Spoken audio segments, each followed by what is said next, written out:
Hey everybody, John from Bike Fit Advisor. I had a client come in today and some interesting stuff happened. I wanted to share it. So I actually elevated the front wheel of his bike and had him in a climbing position. And this is what his pressure looked like. And you can see there's a lot of pressure towards the front, and when we run this, and this is just at 30% speed, you can see a lot of pressure just gets maintained right in through the middle here.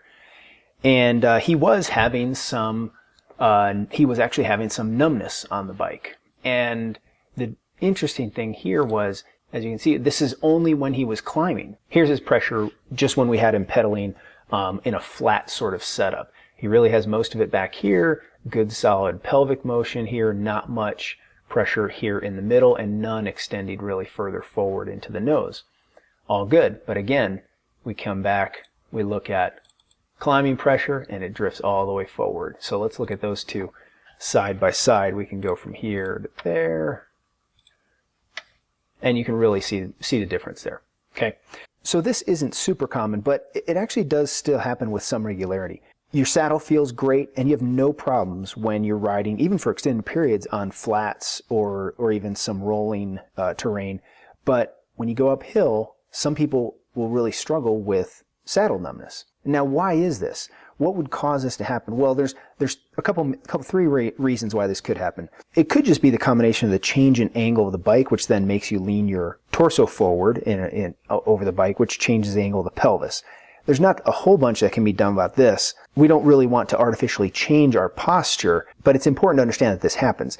The second cause is the reach of the bike could be borderline too long for somebody.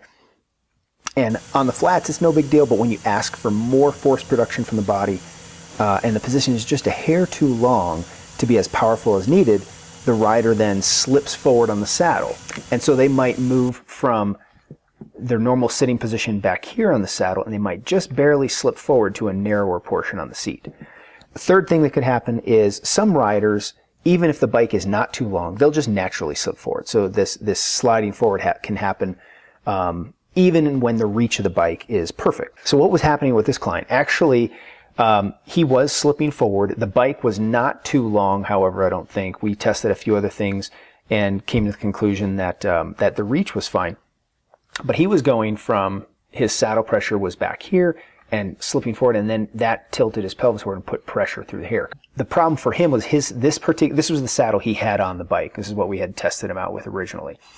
And the problem here, and I'm going to try and show as many angles as I can so you can see this, there is flat surface on this saddle back here, but it's fairly small.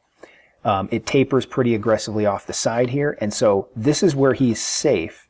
And if he rolls, and if he comes forward to here, this area is real crowned and very rounded. There's not much flat space.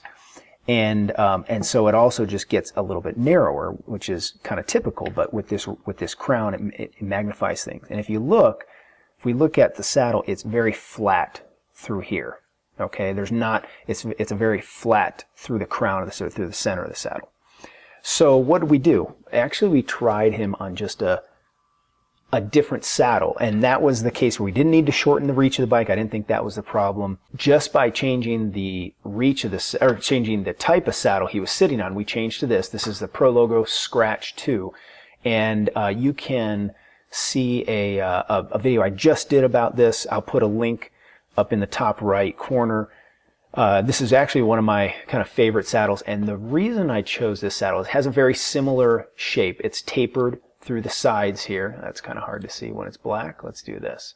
It's tapered through the sides here. It kind of drifts down, but it does have this little kick in the tail. It kind of goes up just slightly here. And what that's going to do is when he's sitting back here, this will support him through the pelvis and through his glute muscles a little bit. And so when he's climbing, this will be what he is posting on, and it should help him keep his perineum off this portion of the saddle.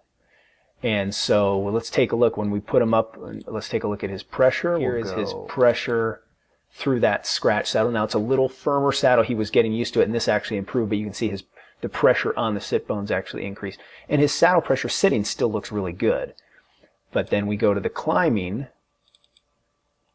and it does look quite a bit better. Now we're not drifting as far forward. It still is up here, but it's actually significantly. So there's his climbing on the previous saddle, on the Sella Italia, that was causing him some trouble climbing. Here's his climbing on a standard, kind of a standard grade.